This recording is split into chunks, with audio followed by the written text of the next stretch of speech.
성경 출애굽기 3장 17절에서 22절까지입니다. 13장 17절에서부터입니다.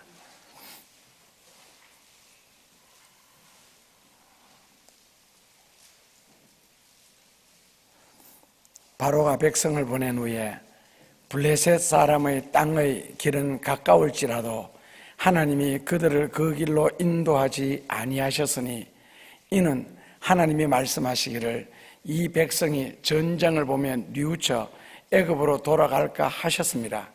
그러므로 하나님이 홍해의 광야 길로 돌려 백성을 인도하심에 이스라엘 자손이 애굽 땅에서 항구를 지어 나올 때 모세가 요셉의 해골을 취하였으니 이는 요셉이 이스라엘 자손으로 단단히 맹세케 하여 이르기를 하나님이 필연 너희를 견고하시리니 너희는 나의 해골을 여기서 가지고 나가라 하였음이었더라.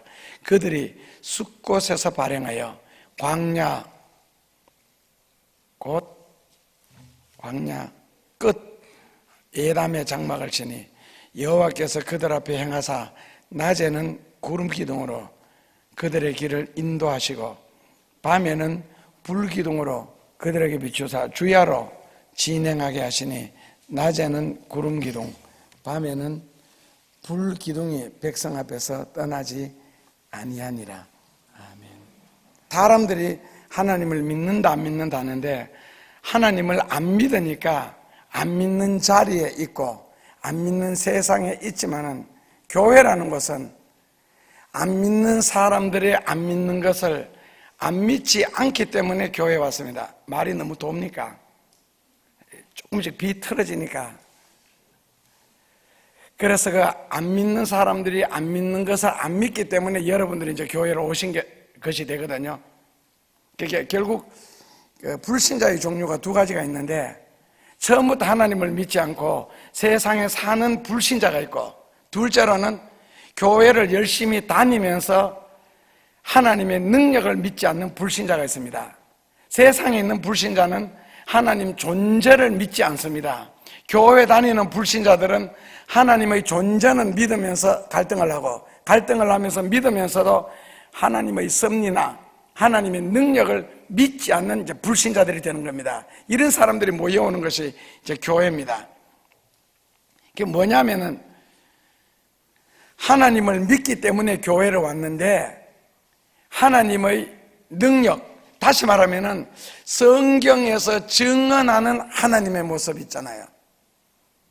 그 성경에 기록된 하나님 모습, 더 다른 말로 바꾸면 하나님은 천지를 창조하셨다, 혹은 인간의 생사화복을 주장하신다, 혹은 그 사람의 머리카락까지 하나님은 헤아리신다. 길에 버려진 돌 하나라도 하나님의 관심이 없이 만들어진 것이 없고 하나님의 뜻이 서려 있지 않는 것이 없다. 그렇다면 예수님의 피로 값을 주고 산 우리를 향한 하나님의 사랑과 은혜는, 그리고 섭리는 얼마나 엄청나겠느냐, 이런 걸 안 믿는다는 거죠. 교회 다니면서. 그러니까 결국에는 불신의 종류 중에서 이제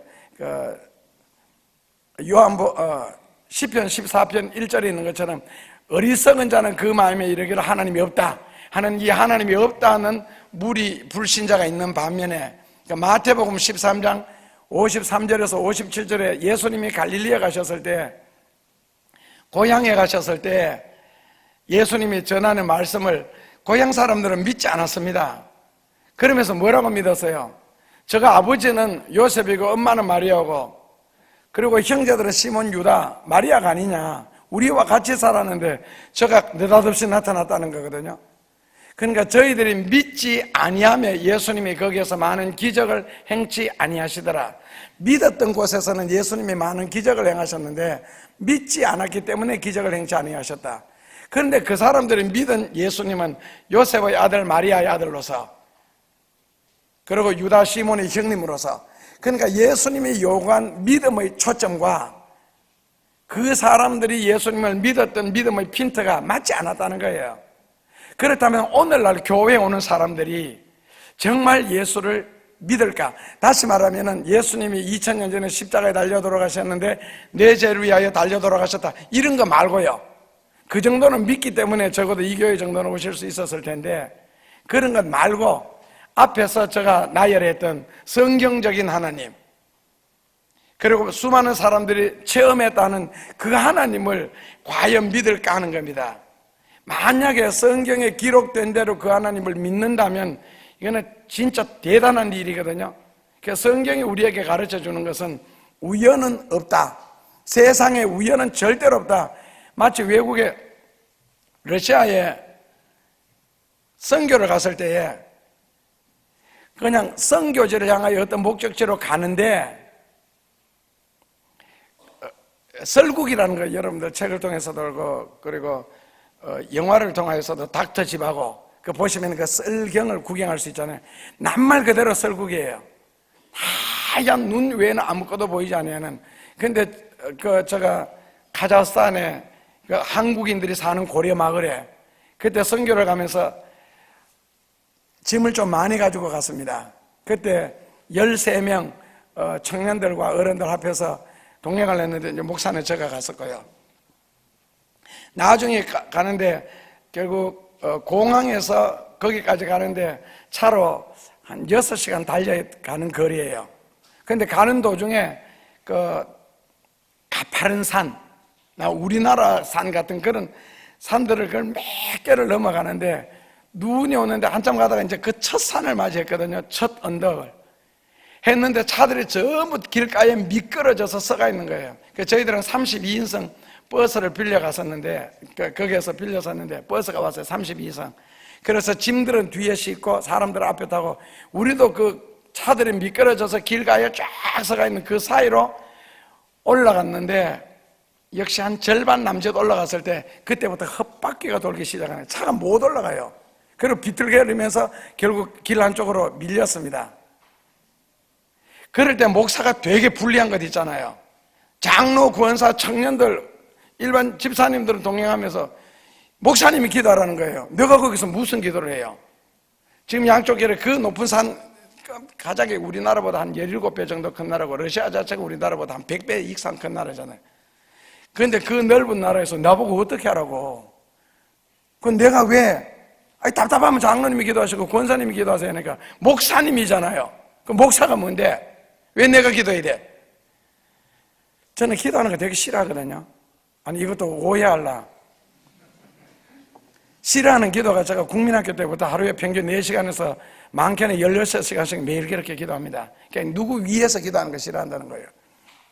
특히 기도해 주세요 하고 기도하는 걸 더더욱 싫어하고, 남교인들요. 그런데 뭐 어쩔 수 없잖아요. 할 수 없이. 목사라는 죄 때문에. 그래서 이제 못 올라가니까 사람들 내리기도 하고 있는데, 이제 차 앞에 엔진 부분에다가 손을 올리고 하나님, 이 차가 지금 힘이 드는 모양인데 여기는 넘어가야 그 목적지 가는데, 저희들이 그때 가는데 비행기가 다른 비행장에 내려서 무려 8시간을 연착을 했습니다.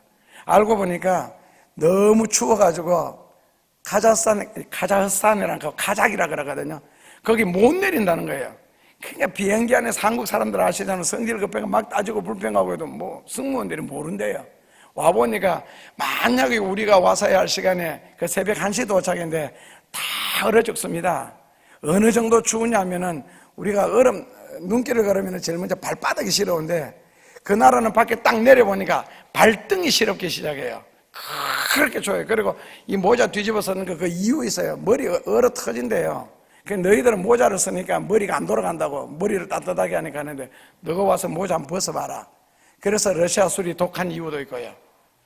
그런데 굉장히 좋습니다. 그래서 하나님이 조금 온도가 덜 올라가는 곳에 내리고, 그 러시아의 그 카자흐 같은 데 가서 보시면 길가에 차들이 많이 서가 있습니다. 왜? 달리던 차가 얼어가지고 섭니다. 그러니까 기름 넣는 탱크에서 엔진까지 오는 도중에 기름이 얼어요. 그러니까 차들이 길에 서서 집단이나 신문지 같은 데 옷 같은 데 벗어서 불을 붙여가지고 밑에서 불을 떼고 있어요. 그 녹이려고 그렇게 춥습니다. 달리는 차가 기름이 얼어서 설 정도로요. 그래서 기도를 했습니다. 했는데 어쩔 수 없죠. 뭐 기도를 하고 좀 있는데 저 길 아래에서 부르도자가 한 대가 올라왔거든요. 탁탁탁탁 하면서 부르도자가. 근데 밑에서 계속 올라가요. 올라오는데 우리 차까지 올라왔어요. 그게 왜 올라오는지도 모르고. 그래서 그 올라왔을 때 제가 손짓을 했거든요. 운전기사 보고. 러시아 말을 모르니까 카자흐스탄 말을요. 이렇게 해서요. 그 써라는 뜻으로 하니까 진짜 써요. 그래서 하여튼 세계 공통언어 몸짓 발짓 이 차 썼다. 지금 스톱은 다 알아도 돼요. 이거 저기 언덕 넘어가야 되는데 썼다. 그러니까 쇠줄을 끄집어내야 되니 범퍼를 묶어요. 그리고는 그 부르도자가 우리 버스를 산 꼭대기까지 끌어올려 주고는, 그리고 우리가 안 가고 내가 잠시 기다려보라고 하면서 보니까 이 부르도자가 거기서 산 속으로 사라지는 거예요. 아니 목적이 있어서 왔으면 목적이 길을 향하여 가는데 왜 산 속으로 사라질까? 그리고 부르도자가 무엇 때문에 나타났으면 어디에서 나타났을까? 아무리 생각해도 지금까지도 이해가 안 되는 사건이죠. 그래서 믿음 없으면 이건 우연이다. 그런데 성경에는 우연은 없다 그랬잖아요. 그 베세메스를 향하는 암소를 통해서 이것이 우연이면, 즉 신이 내린 저주가 아니고 우연이 아니면은 이거는 신이 내린 저주다라고 이제 블레셋 사람들이 시험할 때 결론은 우연은 없다. 그래서 성경은 우연은 없다. 러시아 공항에 갔을 때도 그때 가면서 이렇게 돈을 좀 많이 가지고 갔거든요. 달러를 가지고 왔는데 가서 어느 길로 갈까 참 막연하게 한 번은 그냥 막연하게 갔는데 공항에 내려서 어느 쪽으로 갈지, 왜냐하면 갈아타는 곳이니까요. 거기에서 중학교 동기생을 만나서 인도를 받아 결국에는 목적지까지 같이 갔습니다. 러시아를 잘하니까요. 내가 졸업한 중학교는 경주기 때문에 크지 않습니다. 거기서 무슨 중학교 동기생을 러시아 공항에서 만나요. 우연이 아니라는 거예요, 성경에는. 그래서 제가 말씀드리고 싶은 것은 그런 것까지라도 만약에 하나님이 섭리하시고 다스리신다면 그렇게 섬세한 하나님을 여러분들은 믿느냐는 거예요. 만약에 믿을 수가 있다면 거의 기적에 가까운 일입니다. 여러분들의 그 믿음 자체가. 그리고 굉장히 대단한 일이고, 만약에 우리가 성경에 기록된 하나님을 믿고 그리고 우리가 살아계신 하나님, 그리고 천지창조하신 하나님을 믿는다면 앞으로 엄청난 일을 이루어 나갈 수 있는 여러분들이 될 수가 있을 겁니다. 왜냐하면 기독교인들 대부분이 말로는 믿는데 몸으로는 예수 안 믿습니다. 머리로는 받아들이고 입술로는 시인하는데 실제 생활 속에서는 전혀 하나님을 인식을 하지를 않습니다. 그냥 삽니다. 욕하고 싶을 때 욕하고 원망하고 싶을 때 원망하고 그냥 내 멋대로. 그러니까 실제 생활 속에서 성경에 기록된 하나님을 전혀 의식하지 않기 때문에 그 하나님을 만약에 우리가 정말 믿을 수 있다면 이거는 신기하고도 놀라운 일이라는 뜻이죠. 왜냐하면 결국 그 민수기 14장 같은데 11장 같은데 17장 같은데 이런 성경에 보면은 우리가 평소에 하는 말도 하나님이 다 들으시고, 그 다음에 광야에서 죽일 자는 죽이시고 복을 주실 자에게는 복을 주시고 능력을 주실 자에게는 능력을 주시잖아요. 그런데 평소에 우리가 언어 생활하면서 과연 하나님이 지금도 듣고 계신다. 옛날에는 그 그리스도 눈에서 사진 찍는 거에서 그 밑에 뭐라고 해놨어요? 말씀 없이 우리 대화에 참여하고 계시고 이 식사 자리에 함께 보고 계시고, 그러면서도 우리는 실제로 그 하나님을 인식하지 않잖아요. 하나님을 의식하지 않잖아요. 안 믿으니까. 그러니까 하나님이 살아계시고 내가 믿어서 죽으면 지옥 안 가고 천당 간다, 이 정도까지는 인정을 하는데 생활 속에서 말 한마디까지라도 섬세하게 하나님을 믿고 정말 인식을 하고 그리고 기도하면서 살아갈 수 있다면 하나님이 앞으로 우리를 통하여 얼마나 큰 일을 하시겠어요? 얼마나 귀한 일을 하시겠고. 왜냐하면 그렇게 믿었던 사람들이 사드락이고 모세고 바울이고 엘리사고 다니엘 같은 베드로 같은 사람들이었거든요. 그렇다면 오늘 이 시대에 획을 그을 수 있는 사람은 바로 그런 믿음을 소유한 사람들이 아니겠어요? 단순하게 물량적으로만 많이 모인다, 이것이 아니죠. 그 물량적으로 우리 교회가 앞으로 10만 명 모이든 20만 명 모이든 그 여러분들하고 무슨 상관이 있어요? 나와 하나님과 1대1의 관계지. 그러면 예를 들어서 통일교라든지 신천지라든지 여호와 증인이라든지 그게 정통이고 정말 보수적이라서 그렇게 사람 많이 모입니까? 그러면 공산주의는 진리가 있어서 그렇게 사람이 많이 삽니까? 그것하고는 전혀 상관이 없다는 뜻입니다. 내가 하나님 앞에서 속된 말로 하면 다 지옥 갈지라도 나는 구원을 받아야 되고 다 힘들고 어렵게 살지라도 나는 주의 복을 받아야 된다. 이제 하나님 앞에서 1대1의 관계를 생각하면요, 바울이 이런 것 때문에 남들 다 천국 보내고 내 혼자 지옥 가면 내가 무슨 유익이 있으리요? 그래서 오늘 본문 말씀에서 바로 이런 이야기를 하고 있습니다. 바로 오늘 이런 내용들요. 이 광야라는 것은, 그 당시의 광야는 물론 시나이 반도지요. 여기에서 광야라는 것은 이 세상을 살아가는 우리의 모습입니다. 지금부터 제가 광야라는 단어를 말씀드리면은 여러분들 그냥 여러분들이 사는 이야기라고 생각하시면 됩니다. 광야라는 단어로 표현할게요. 이제 가나안이라는 단어는 물론 하나님의 약속된 땅, 더 다른 말로 바꾸면은 젖과 꿀이 흐르는 땅, 더 다른 말로 바꾸면은 하나님이 우리를 쓰실 수 있는 장소, 여건, 환경, 그런 것을 가나안이라고 표현하게 돼요. 그런데 이 가나안이라는 땅은 원래는 불모지 땅입니다. 농사 지을 수 있는 흙도 없는 황무지, 그리고는 굉장히 아열대성 기후로서 더운 나라, 도망갈 곳이 없는 지리적으로는요. 그게 이제 아시잖아요, 여러분들 팔레스타인 지도를요. 그 팔레스타인 지도를 중심으로 해서 보면은 그 팔레스타인이라는 나라 자체는 우리나라 강원도 정도 됩니다. 아주 작은 나라. 그런데 동쪽으로 보면요, 아모리라는 나라, 기르가스라는 나라, 아말렉이라는 나라, 에돔이라는 나라, 다 이스라엘을 공격하는 적국입니다. 그리고 서쪽으로는요, 지중해라는 바다가 있어서 도망갈 장소가 없고, 남쪽으로는요, 브리스, 히위 이런 족속들이 살면서 호시탐탐 이스라엘을 노리고 있고, 동남쪽에는요, 아브라함이 5천리 길을 걸어왔던 아라비아 대사막에 놓여 있고, 북쪽에는 두발, 메색, 수리아, 헷, 아람 이런 나라들이 있습니다. 그러니까 결국 가나안에 들어간 하나님의 선민들이 살아갈 수 있는 방법은 딱 한 가지 있습니다. 땅으로 꺼질 수가 없으니까 하늘로 솟아야 되는데 피할 길 뚫린 곳은 하늘 밖에는 없습니다. 원래 하나님의 선민은, 하나님의 백성은 하나님만 바라보고 살도록 성경에는 그렇게 되어 있습니다.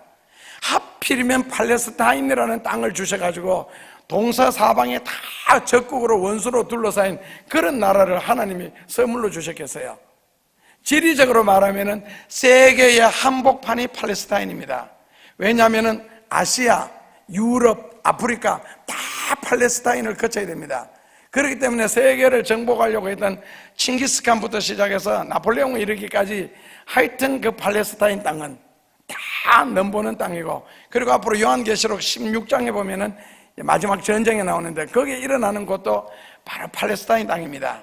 거기는 그만큼 이유가 있습니다. 두 가지 이유가, 큰 평야 때문에 그렇고 사해라는 바다 때문에 그렇고, 정확하게 저는 잘 모르는데 사해라는 바다 속에는 지구가 1000년을 쓸 수 있는 우라늄이 숨겨져 있기 때문에, 그래서 요한계시록에서는 그쪽으로 왕들을 모은다. 그래서 어떤 면에서는 아주 노란 자유이고 전 세계 한복판이 핵심적인 땅이고, 거기에 예수님이 오셨기 때문에 전 세계적으로 복음을 전파할 수 있었고, 그 복음 전파를 위해서 로마라는 나라를 통해서 전 세계로 가는 길을 다 열어놨습니다.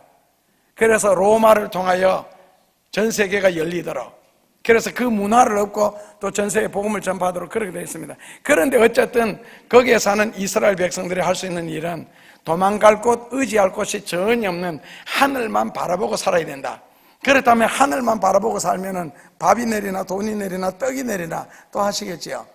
그런데 성경의 신기한 일은요, 하늘만 바라보고 살 때는 신기하다 할 정도로, 이상하다 할 정도로 어디에서 생겼는지 누가 도와줬는지는 모르겠지만은 그 작은 이스라엘 나라가 그 강대국 사이에서 굉장히 평안하게 살았습니다. 전쟁 아문 없이, 누구 공격 없이, 그리고 오히려 누리며 살았고, 오히려 부유하게 살았고, 심하게 형통할 정도로 잘 될 때도 있었습니다. 그런데 이사야서 39장에 있는 것처럼 도움을 구하기 위해서 이웃 나라로 가고 협약을 하고 평화조약을 맺기 위해서 인간적으로 설칠 때는 희한하게도 적국들, 주변의 나라들이 다 원수로 변합니다. 그리고는 공격을 하고 괴롭히기를 시작했습니다. 하늘만 바라볼 때는 신기하게 잘 사라져 왔는데 눈을 하늘에서 옆으로 돌릴 때는 희한하게 농사를 지어도 한재, 그 다음에는 기근, 그 다음에는 풍재, 아니면 각종 해충들, 이런 걸 통해서 다 망했습니다. 그래서 가나안의 축복과 영광과 은혜를 누리기 위해서는 반드시 하늘만 바라보고 살아야 된다. 이것이 성경 교훈입니다. 그러니까 하나님의 택함을 받은 백성이 오늘 이 현실이라는 장소에서 만약에 세상과 더불어 타협을 하거나 믿음이 없는 사람들로 통하여서도 내가 살기 위해서는 도움을 받기 위해서 이용을 한다든지 한다면은 위의 공급은 끊기고 어떤 면에서 고통과 어려움이 다가올 겁니다. 그러니까 너희들이 도움을 구하러 애굽으로 내려가면 하나님도 지혜로우신 적 도움을 주는 자도 망할 것이요 도움을 받는 너도 망하리라. 애굽은 말이요 신이 아니며 그거는 육체요 하나님이 아니라는 겁니다. 그러니까 내가 신앙을 떠나서라도 한번 잘 살아보겠다라는 결심을 하는 동안에는 하늘로부터의 소망과 믿음이 다 없어지고 오히려 온 사방으로부터 우겨 사임을 당하게 된다.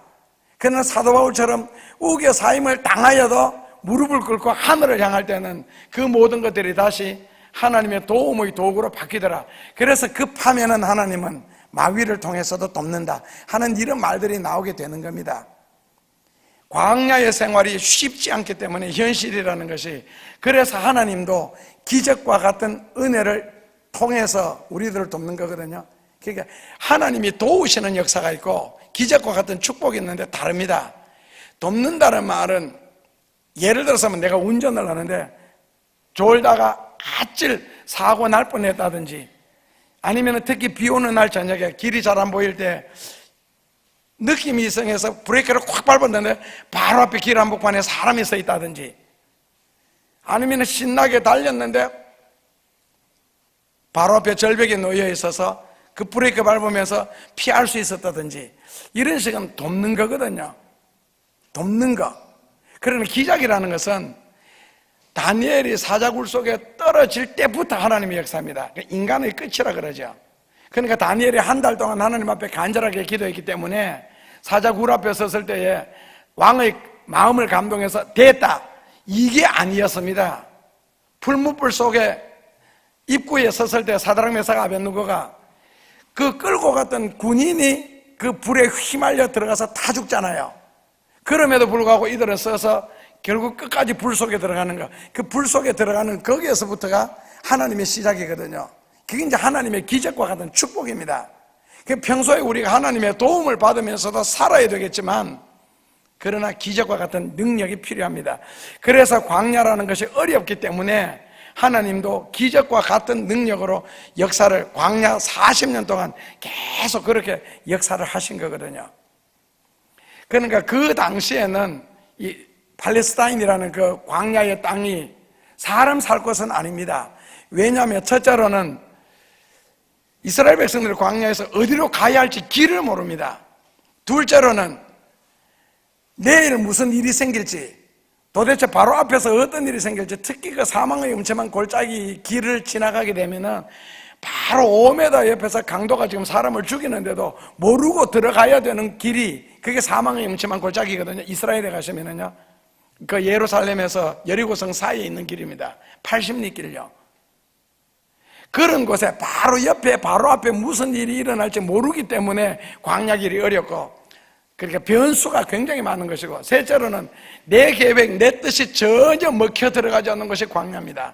넷째로는요, 저장하고 저축하고 쌓아놓고 안정되게 살아갈 수 있는 장소가 아닙니다. 광야라는 것은요. 그래서 그 당시의 상황이 이러한 것이 그들에게는 가장 어려운 것이었고, 오늘날에는 여러분들이 살아가는데 물론 어려움의 종류는 다 다르겠죠. 사람마다 다르고 환경마다 다른데 뭐가 되게 어렵습니까?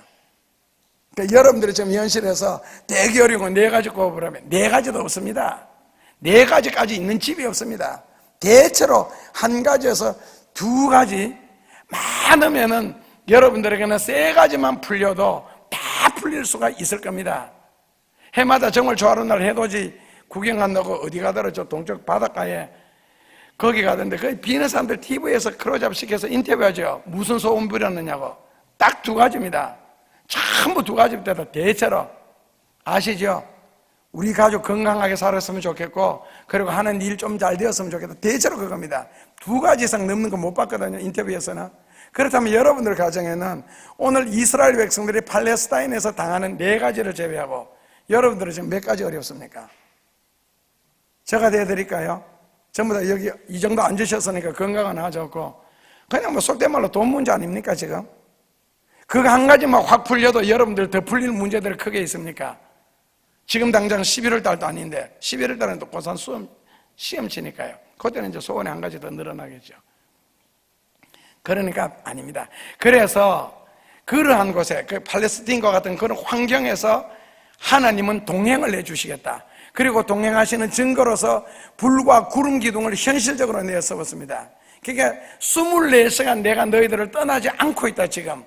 그래서 더운 낮에는 구름으로, 추운 밤에는 불로, 그것도 기둥이라는 모습을 세워서, 그리고 움직이시면서, 그리고 내가 가는 곳마다 너희들은 따라오느라. 그래서 불과 구름 기둥으로 인도하셨고, 그러니까 덥고 춥기 때문에 또 불과 구름 기둥이 필요했고, 그리고 하나님이 불과 구름 기둥이 떠나는 경우에는요, 사람은 앞길이 막막하게 되겠죠. 그래서 어떤 불안한 요인, 하나님이 지금 우리와 함께 하지 아니하시면 어떻게 하겠느냐는 그런 걱정, 그런 경우 한번 있었습니다.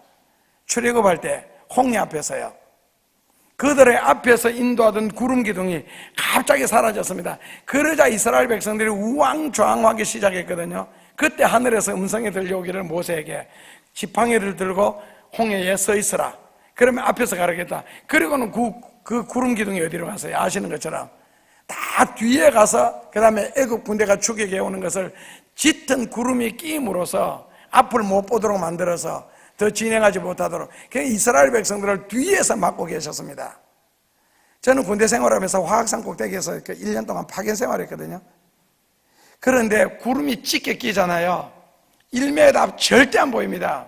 우리가 보는 그 먹구름이라는 거 끼일 때는, 흰 구름 끼일 때는 몇 메다까지 앞에 보여요. 근데 먹구름은 절대로 안 보입니다. 그러니까 아마 애굽 군대가 달리지 못할 정도로 짙은 구름이 끼었기 때문에. 그런데 이스라엘 백성들은 뭐예요? 내 앞에 있던 기둥이 없어졌기 때문에 하나님이 없어진 거거든요. 그래서 우왕좌왕하게 되는 겁니다. 그런데 하나님은 뒤에서 일하고 계셔서요, 내가 하나님이 없다라고 의심하는 그때, 불평하는 그때도요, 그래서 항상 하나님의 역사는 멈추지 않았습니다. 그것이 내가 인식을 하든 못하든 하나님께서는 나와 함께 계셨습니다. 그래서 하나님이 이런 역사를 내가 너희들과 함께 하고 있다, 그리고 내가 너희들을 간섭하고 있다 하는 것을 알리기 위해서, 계속적으로 그런 교제를 갖기 위해서 광야에서 하나님이 이스라엘 백성에게, 즉 모세에게 한 가지 제시를 했습니다. 성막을 지으라고. 요즘 말로 바꾸면 성전을 지으라고. 왜? 하나님과 사람이 만나는 장소가 필요했기 때문에 그렇고, 그 만나야만이 지시를 받을 수가 있고 물을 수가 있기 때문에, 그래서 교회를 지으라 했습니다. 성막을. 그때는 이제 회막이라 그러는데 요즘 말로 터블렛이죠. 그냥 그 천막 비슷하게. 광야니까 어쩔 수 없이요. 그래도 그 광야 천막은 화려하게 지어졌습니다. 그래서 열왕기 8장 성경에 보면은 그 광야에서 어떠한 일이 생기든, 심지어는 외국이 쳐들어오든 메뚜기가 생기든, 그러니까 농사를 지을 때에 너희 중에 누가 한 명이라도 아프든지 무슨 일이든지 생기면은 여기 성막에 와서 내게 기도하면은 나는 너 기도를 들을 것이다. 다만 회개 먼저 해라. 그러면 어떠한 문제든지 내가 다 처리해 주겠다 라고 41절까지, 열왕기상 8장 37절에서 41절까지 그런 약속을 쭉 하십니다. 그래서 현실이라는 이 망망한, 그리고 변수가 많은 앞길이 어떻게 될지 알지 못하는 이 장소에서 살아가기 위해서는 반드시 하나님의 도움이 필요하고 하나님의 음성이 필요한데, 그 음성을 들을 수 있는 장소가 바로 교회다. 그래서 교회에서는 진리를 전해줘야 되고 하나님의 말씀을 전해줘야 되고, 신기한 것은 어떤 성경 한 구절 말씀이라도 은혜를 받게 되면은 그 한 구절 속에 66권의 능력이 다 들었고 66권의 성경 말씀이 하나님이 그 구절을 통하여 내한테 다 역사하더라는 겁니다. 그래서 성경 말씀을 통해서 은혜 받고 신앙의 확신을 얻는다는 것은 굉장히 중요한 이야기입니다. 간증을 듣고 감동을 받고 은혜 받는 것보다가 성경을 통해서 하나님께서 기적과 같은, 때로는 하나님의 도움의 역사가 이런 식으로 임한다는 것을 깨우쳐주는, 그 들려주는 장소가 바로 성전이라는 것이거든요. 그래서 현실이라는 광야는 철저하게 하나님 중심으로 하나님 뜻을 따라 살아가도록 만들어진 장소입니다. 그게 바로 여러분들의 삶의 현장입니다. 그러니까 에덴이라는 낙원에서는 생명과 뒤에서 들려오는, 선악과 뒤에서 들려오는 하나님의 음성, 예 하고 살아라. 근데 나중에 아니오를 하고 선악과를 따먹게 되잖아요. 그 다음에는 어떻게 되세요? 파괴라는 거거든요. 그러니까 사람이 하나님의 말씀에 예하고 살 때는 뱀에게 물려도 구리철사 쳐다보니까 살았습니다. 나았고, 금성철벽이 여리고도 돌아라는 소리 듣고 돌다 보니까 무너졌습니다. 지팡이 들고 가만히 서 있는데도 바다가 갈라졌고요. 그러니까 예하는 장소에는 하나님의 능력이 있었고 기적이 일어났습니다. 도저히 불가능한 일인데도 예하니까 되더라는 거고, 그래서 성경에 불순종해서 안 된 일이 무엇이 있으며 된 일이 무엇이 있으며 순종해서 안 된 일이 무엇이 있더냐, 하나님 앞에 거역해서 무엇이 잘 됐으며 진리의 말씀을 불순종해서 무엇이 얼마나 잘 되더냐. 그 순간에는 잘 되는 것 같은데 조금 시간이 지나가니까 다 하자가 생기더라는 겁니다. 인생도 편하고 쉽고 형통할 때 신이 나서 돈 쓰러 다니고, 돈 쓰러 다니는 재미로 주일날 교회도 안 오고, 가진 것이 많으니까 이루어 놓은 것이요. 그런데 나중에 돌아보니까 그때가 행복한 것이 아니고 그때 그것 때문에, 하나님을 등한히 했던 것 때문에 앞으로 큰 다가오는 환난들, 인생의 고통들 어떻게 처리되고, 그 다음에는 힘들고 어려워서 하나님 도움 없이는 절대로 살 수 없습니다. 심지어는 죽고 싶습니다. 생명까지 포기하고 싶을 정도로 괴롭고 힘드는데도 괴롭고 힘들수록 더 간절하게 기도하고 부르짖었더니 시간이 지난 후에 그때 해놓은 그 기도가 내게 능력이 되었고 축복이 되었고 하나님의 인도가 되었고, 그래서 결국에는 내 중심이 에덴 동산처럼 항상 들려오는 주의 말씀에 대해서 예하고 사느냐, 그리고 현실에서 철저하게 주님이 중심이 되어서 사느냐, 지금 편하고 좋기 때문에 쉽게 사느냐, 기도 안 하느냐에 따라서 미래가 결정되더라는 겁니다. 결국 현실이라는 광야라는 장소에서 하나님 중심으로 사는 법을 터득하지 않고 한눈을 먼 눈 판다 그럽니까? 한눈을 팔다가는 실족할 수 있는 장소고, 성경에서 실족한 사람들은 다 죽임을 당했습니다. 그래서 믿고 순종하는 사람들에게는 어떤 형편이든지 어떤 환경에서든지 하나님이 살 길을 주셨고 피할 길을 주셨고, 믿고 순종하는 사람들에게는 하나님이 철저하게 책임져 주셨고 죽지 않았습니다. 낮아지지 아니했고 어렵지 아니했고, 그래서 하나님이 무한한 기적과 능력과 축복을 체험할 수 있는 장소도 광야입니다. 그래서 하나님이 십계명을 주셔서 광야에서 하나님 중심으로 사는 방법을 터득을 시켜주셨죠. 하나님을 순종하는 사는 방법을 가르쳐 주셨고요. 그런데 불순종하며 살려고 하니까 결국에는 변명이 필요하고 그게 되는 게 없더라는 건데요.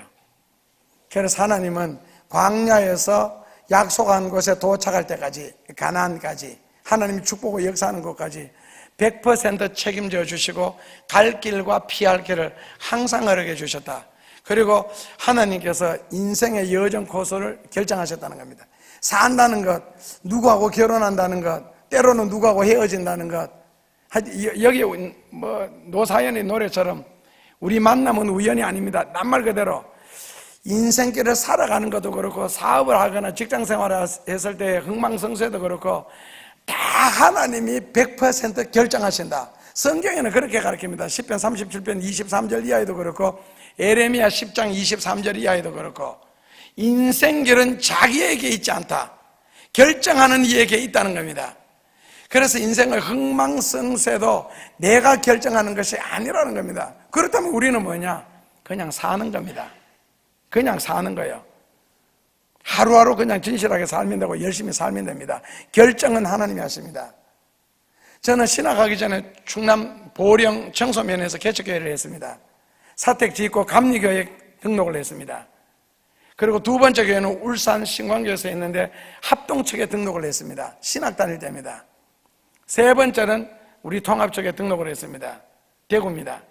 그리고 네 번째 간포, 거기는 비워뒀습니다. 그래서 사택도 방 7개나 되는 굉장히 큰 사택입니다. 교회도 지었었고요. 그래서 거기에는 오시는 목사님이 그 교회를 등록하도록 무소속으로 두었습니다. 그래서 개척교회를 7번 하면서,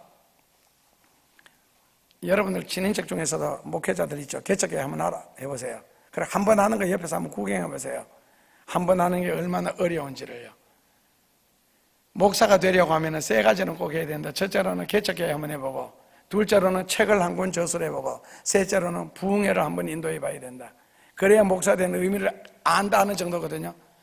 그런데 제가 개척만 계속 했기 때문에 저는 총회로부터 나오는 연금도 없습니다. 개척하면서 필요할 때마다 그걸 다 받아서 했더니 어느 순간에 자격이 없어져 버렸고요. 그런데 그렇게 하면서 이게 해왔는데,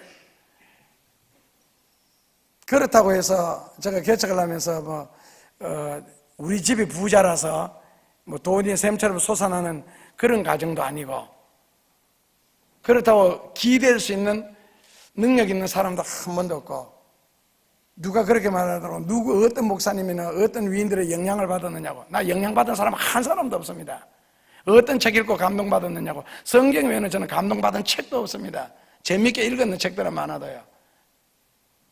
그래서 저는 영적으로도 그렇고, 어렸을 때부터 저희 누군가가 그때, 죄송합니다, 저 같은 목사가 있어서 인도해 줬더라면 아마 제가 굉장히 크게 더 되었을지도 모르지만, 저는 어렸을 때부터 스스로 모든 걸 독학을 내고 터득을 했습니다. 영적인 부분까지. 그래서 누구 의지한 적도 없고, 개척교회를 7번 하면서 모교회에서조차도 많은, 세상적인 말로 많은 짜리 하나 저는 도움받은 적이 없습니다. 그냥 전부 세상적인 말로 맨 땅에 헤딩하듯이요. 그런 식으로 했는데, 어느 순간 보니까 여러분들의 노력과 수고와 하나님의 은혜로 이런 큰 교회가 세워져 있었습니다. 생각이나 할 수 있었겠어요? 개척을 7번 하면서 그것도 다 지방마다 다 다르게 하고, 이제 마지막 7번째로 서울에 와서 했는데, 그러고 보니까 국민학교 때 기도하면서 하나님이 그때 부흥사들 때문에, 부흥사들이 하도 7자를 강조하고 완전수라고, 하나님이 7을 그렇게 좋아하시면 내가 교회를 7번 해야지 라는 생각을 했는데, 지금 목회 39년 뒤돌아보니까 이제 7번을 하게 되었습니다. 결국에는요. 근데 제가 이런 아름다운 게, 아름답잖아요, 교회가. 옥상에 올라가면 더 아름답습니다. 동서남북이 다 아름다운 교회고요. 심지어는 지하 1, 2, 3층 주차장이 있는데, 주차장마다 컬러가 다 다릅니다. 여러분들 주차하고 몇 층이 됐는지 헷갈릴까봐. 그리고 주차장 색깔이 굉장히 아름답습니다. 층마다요. 각각 다른 생각으로. 그런 것까지 다 배려하면서 작은 것 하나 부분까지. 이런 걸 제가 상상이나 했겠어요. 그리고 이런 교회를 제가 상상하면서 이때까지 7번 개척교회를 했고, 아니잖아요. 하루하루 주님 앞에 무릎 꿇고 기도하면서 목회하다 보니 어느 순간 이루어졌더라는 거죠. 고로 에레미야 10장 23절에 있는 것처럼 여러분들이 살아가는 길은 여러분들이 결정해서 가는 길이 아니라는 겁니다. 내가 앞으로 열심히 공부해서 공학자가 될까, 수학자가 될까, 과학자가 될까, 그런 것도 여러분들이 결정하는 것이 아니랍니다. 하나님께서 다 인도해 주신데, 그럼 우리는요 그냥 하루하루 진실하게 살 뿐입니다. 그렇다면 어느 순간 하나님의 구체적인 개입이 어떤 축복이라는 모습으로 여러분들에게 임할지 모르겠지요. 그렇다면 그 길이 왜 좀 빨리 안 터지느냐, 빨리 좀 확 형통했으면 좋겠는데, 오늘 본문 성경에 보면은 그 가나안으로 가는 길을 직진하면은요, 요즘 가서 걸으면은, 부지런히 걸으면 일주일만 걸으면 갈 수가 있고, 차를 타고 달리면은 승용차 같은 경우에는 한 7시간 정도 달리면 갈 수가 있습니다. 그리고 비행기 타면은요 10분 거리고요. 그런 길을 왜 40년 동안 돌아요? 일주일 하면 걸어 들어갈 수 있는 거리를 왜 40년 동안 걸어요? 보면 구석구석 장애가 많았습니다. 지금도 딱 가는 길에 꼭 질러갈 수 있는 길이 있잖아요. 그 길에 길목에 블레셋이 있는 거예요. 그래서 모세가 사람을 보냈습니다. 지나가면서 물 한 잔 마실지라도 다 돈을 주고 사 먹겠다. 그런데 두 군데서나 거절당합니다. 그러니까 한참 돌아야 되는 거예요. 여기서 만약에 김포공항 가려고 하면요 신월동 화곡동 지나면 간단하게 갈 수 있는 길을 그쪽에 막힘이 있어서 결국에는 한남대교로 들어서 강변북로로 해서 행주대교를 건너서 김포공항에 가야 되는 그런 게 이게 이제 40년이 걸리는 거예요. 그런데 순종하는 사람들에게 있어서는 그 길이 지루하거나 멀리 돌아간다는 느낌을 안 줬습니다. 왜? 하나님이 동행했기 때문에요. 그런데 불순종하는 사람들에게는 이 신앙 갖고 산다는 게 굉장히 어렵습니다. 세상이라는 것이 끊임없이 유혹을 합니다. 그 다음에 여차 잘못하면 너무 열심히 믿으려고 하다가 사이비와 이단에 걸려듭니다. 그러면 심지어 가족까지 해체가 되어야 되고요. 그리고 육체적으로 내가 편하게 살려고 하는 거 이거 다 물리쳐야 되고 유혹과 탐심을 다 극복을 해야 진리를 따라 생각할 수 있고 진리를 따라 살아갈 수가 있거든요. 그러니까 교회까지 다니는 것은 나는 인정을 하는데 하나님을 성경적으로 예수님을 성경적으로 믿는다 이거는 오늘날 사람들이 못하는 일이거든요. 그래서 누가복음 18장 8절에 예수님이 말세가 가까울수록 인자가 오면 가까운 날일수록 정말로 신앙생활 순수하게 진실하게 하는 사람을 볼 수가 있겠느냐. 믿는 사람은 많아지는데 신앙생활하는 사람을 볼 수 있겠느냐. 경건의 모양은 다 갖추었는데 경건의 능력은 없더라는 겁니다. 그래서 예수님이 바로 이제 쉽게 말하면 알곡과 죽정이라 해야 됩니까? 알곡은 무게 있는 백성이죠. 모든 부분에 있어서. 그래서 우리 인생길을 인도하실 때에 오늘 이제 우리가 하나님을 믿는다고 전제를 하고 직진만 계속할 때는 신이 나는 거예요. 학교 다닐 때 내가 공부 잘하고 시험 치는마다 척척 합격하고 나중에 사회 나와서 사회생활하고 직장생활하는 것까지. 그런데 아이를 낳았는데도 아이도 공부 잘하고 이렇게 하면 괜찮은데 문제는 둘러갈 때예요. 심지어는 유턴할 때 직진할 때는 항상 할렐루야입니다. 주와 같이 길 가는 거 즐거운 일하는 거 신이 나죠. 박수 치면서. 그런데 가나안 입구에서 요르단만 건너면 그 요르단 오줌 줄기 많은 강이거든요. 뛰면은요 한번 점프해서 뛰어 넘어갈 수 있는 거리입니다. 요르단이요. 물론 밑에 지역 하류 지역에는 넓습니다. 넓어도 한강 절반 3분의 1도 안 됩니다. 근데 웬만한 장소는 폴짝 되면 너무 그렇게 작은 강이에요. 왜 거기 앞에서 그것만 건너면 가나안에 들어가는데 거기서 유턴을 합니까? 다시 광야로 돌아가는 거예요. 이스라엘 백성들 미치겠죠. 왜 이러실까 도대체 하나님이. 안 이러셔도 되는데. 그런데 하나님의 요구는 그렇습니다. 둘러가는 길이 빨리 가는 길이라고. 이제 우리가 이게 이해가 안 되는 거예요. 어떻게 둘러가는 게 빨리 가는 길입니까? 요르단 요금 폴짝 건너면은, 폴짝 뛰어 건너면은 가나안인데 바로 이게 어떻게 거꾸로 가면서 이게 빨리 가는 길이냐? 하나님은 너희들 이런 정신 자세로, 믿음 자세로 요 건너서 망한다. 결국 가나안에 들어가서 광야에서 그렇게 모세가 훈련시키고 여호수아가 훈련시켰음에도 불구하고 가나안에 들어가자마자 얼마 안 있다가 바로 그들의 풍습과 결국에 교합을 하고 접합을 해서 결국 타협을 해서 거기서 또 죽어가거든요. 그렇게 훈련을 시켰는데도.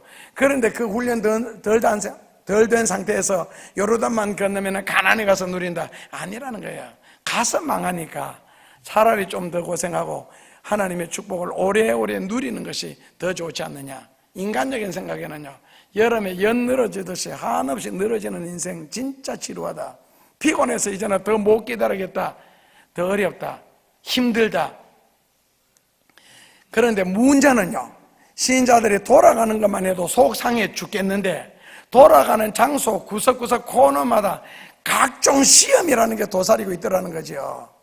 도는데도 지루한데 신체적인 고통, 정신적인 갈등, 역경, 각종 슬픔, 물질적인 단련, 이런 것까지 계속적으로 다가오니까 어떻게 살아라는 거예요? 내가 어떻게 하나님을 믿어야 되고.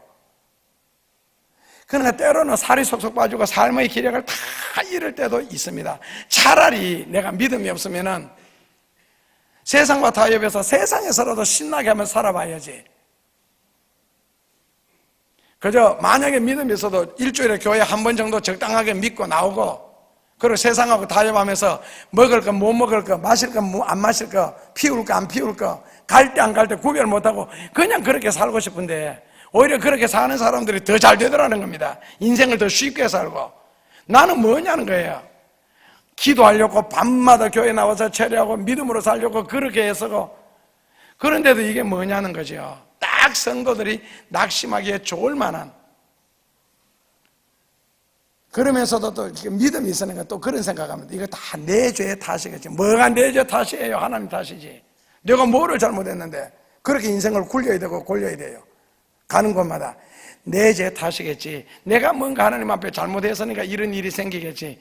그래, 억지로 자위를 해도 마음은 상쾌하지 않습니다. 어느 구석 짚히는 데가 있습니다. 싫습니다, 그런 게. 그런데 성경은 여기에 대해서요, 뉴턴하고 좌회전 우회전 둘러가는 것이 되게 빠르대요.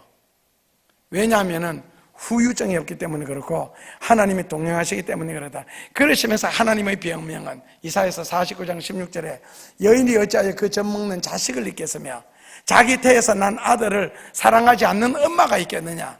일을 하다가도 젖이 핑 돌면 자식 생각하는 게 엄마인데, 그러나 그들은 자식을 잊을지라도 나는 너를 절대로 잊지 않겠다. 다만 지금 너희가 여기서 불평하고 유턴하고 좌회전하고 하는 게 힘들고 어려우니까 고생한다고 하나님을 마음속으로라도 원망할 수도 있겠지만은, 하나님의 대답은 너가 내일 일을 모르기 때문에 그렇다.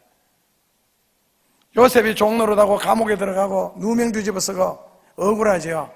내일 일을 한다면 거기에서도 감사할 수가 있다는 겁니다. 내일 일을. 그래서 당장 우리가 여기서 사는 것이 불편한 것은 쌓아놓고 살 수가 없고 누리며 살 수가 없고 편하게 살 수가 없으니까요. 그런데 인간적인 어떤 식견으로 볼 때는 직진하는 것이 아니고, 왜 돌아가느냐? 블레셋 사람들이 사는 지방으로 직진하면은요 굉장히 빨리 들어갑니다. 왜냐하면 지름길이거든요. 그런데 이스라엘 300만 명이 만약에 블레셋 사람들을 지방으로 지나간다면 블레셋 반드시 전쟁 일으킵니다. 블레셋은 굉장히 호전적인 사람들이거든요. 전쟁을 좋아하는, 싸움을 좋아하는. 그러니까 300만 명이 밀고 들어오는데 가만히 있겠어요? 아무리 마시는 말 돈 주고, 참만해. 그리고 전쟁이 일어났다면 이스라엘 승산 없습니다. 그 사람들은 전쟁으로 단련된 사람들입니다. 이스라엘 백성은요, 노인, 어린아이, 지금 심지어 오리 한 마리까지, 양 한 마리까지 다 데리고 나오는 입장에서 무슨 전쟁을 해요? 그렇다면 다 죽는다는 겁니다. 다 죽고 괴로워하기보다는 신호 어기고 과속하다가 경찰한테 붙잡히고 스티커 걸리고 경찰이 벌써 익하는 순간에 간이 툭 떨어지잖아요. 그리고 조마조마하고 잘못해가 사고 나가서 괴로움 당하다가는 경제속도 지키는 것이 빨리 가는 길이랍니다. 운전은 천천히 가는 것을 배우면 다 배운답니다. 그런데 여기 막 신나게 밟아서 내가 몇 분 만에 여기 도착했다, 그게 자랑이 아니라는 거예요. 잘못하면 죽을 수도 있습니다. 누구 말따는 5분 먼저 가려 하다가 50년 먼저 가는 수가 있어요. 일본에 가면 그런 슬로건이 있죠. 길에 좁은 일본 땅에 어디를 그렇게 바쁘게 가십니까? 그 일본 땅에 절반도 안 되는 게 대한민국입니다. 달리는 거 자랑하지 마십시오. 그게 빨리 가는 것이 아니라는 거죠. 그래서 차라리 돌아가라. 그게 훨씬 빠르다. 그러니까 결국에는 하나님이 하시는 일을 너가 믿겠느냐? 질문은요. 그리고 하나님 입장에서 한마디만 할게요. 나도 너를 믿을 수가 있어야 줄 것을 줄 수 있다. 내가 너 믿어도 되겠니? 그렇게 해서 하나님은 창세기부터 굉장히 많은 사람들을 대하잖아요. 사울처럼 아무런 공 없는 인간도 기름 부어서 왕을 만들어 놨더니 왕이 되기 전에는 순종하다가 왕이 된 후에 블레셋과의 전쟁에서 첫 번째부터 벌써 불순종하기 시작하잖아요. 그리고는 사무엘 선지자 앞에서 하는 말이 뭡니까? 내가 비록 죄를 짓고 잘못했을지라도 사람들 앞에서 나를 칭찬해라. 아직까지 주제 파악이 안 돼 지금. 그리고 솔로몬 같은 경우 아버지의 기도 덕택에 무지하게 부귀영화가 그때 제일 심할 때거든요. 그리고 기네스북에서 아직도 인류는 솔로몬으로 되어 있고요. 그렇게 축복을 해줬더니 그거 가지고 1천 여자를 전 세계에서 끌어들이면서 온갖 우상을 다 끌어들여. 나중에 뭐가 나옵니까? 전 이스라엘을 우상화 나라로 만들어 놨습니다. 결국 자기도 하나님을 떠나서 우상을 섬기다가 마지막에 죽게 되고요. 그러니까 하나님도 믿고 복을 주어봤는데 아니더라는 거예요. 그래서 하나님도 하도 사람들에게 시달려가지고 이제는 나도 그냥 안 주겠다. 내가 확인하겠다. 그 작업이 바로 뭐냐면은 시련이고 연단입니다. 사람은 아무리 다짐을 하고 또 다짐을 해도 변하는 게 사람입니다.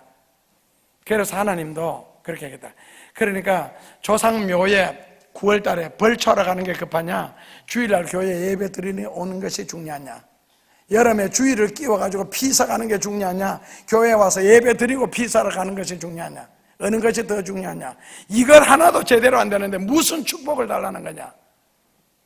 주일 성수 하나 제대로 안 되고 11조 제대로 하나 안 되는데 무슨 복을 어떻게 달라는 거냐? 그래서 하나님이 이제는 값없이 주지는 않겠다는 겁니다. 그래서 성경에는 형통하는 방법이 따로 있고 육신적으로 건강하게 사는 방법이 따로 있고 물질 축복 받는 방법이 따로 있고 영적인 은사 받는 방법이 다 따로따로 분해를 시켜놨습니다. 그래서 그 말씀에 순종하는 것에 따라서 하나님은 그 말씀대로 약속을 지켜주셨습니다. 그런데 여러분들의 질문은요, 인간적으로 생각하면요, 차라리 내가 하나님을 믿지 않고 예수님을 믿지 않고 내 인생 내가 살았을 때는 잘 되더라는 거죠. 그러면 여러분들의 노력에서 무슨 일을 이루어 나갈 때 어느 정도 노력하고 얼마나 수고해서 얻었습니까? 그래서 하나님도 거기에 대해서 반문을 했죠. 역대하 12장 8절에서 너가 나를 섬기고 수고하고 고생하는 것과 그래서 받는 축복과 너가 나를 믿지 않고 세상에 나가서 열심히 노력하고 일하고 세상을 섬겨서 잘 되는 것과 한번 비교해 볼래?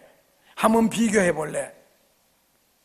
정말 나를 믿고 섬기고 수고하고 고생해서 너가 나중에 축복을 받을 때 그 섬기고 수고하는 그 고생당하는 어려움과 너가 세상과 타협을 해서 네 멋대로 살아서 나중에 인생을 한번 결론 내려볼래?